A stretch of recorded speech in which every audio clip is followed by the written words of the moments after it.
জোরপাকড়ি স্বর্গীয় মরহুম সুফিয়া রহমান চ্যাম্পিয়ন ও স্বর্গীয়া সুমিত্রা সাহা রানার্স 4 দলীয় নকআউট মহিলা ফুটবল টুর্নামেন্টে চ্যাম্পিয়ন হলো Ghughudanga sports and cultural coaching centre.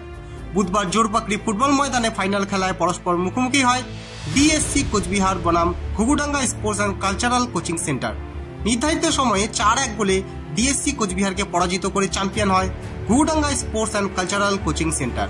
Ghughudanga sports and cultural coaching সেন্টারের হয়ে বিশাখা বর্মন 3টি গোল করেন এবং অনিতা রায় 1টি গোল করেন। অন্যদিকে ডিএসসি কোচবিহারের হয়ে একমাত্র গোলটি করেন কল্যাণী রায়। খেলার সেরা নির্বাচিত হয় Ghughudanga sports and cultural coaching সেন্টারের বিশাখা বর্মন।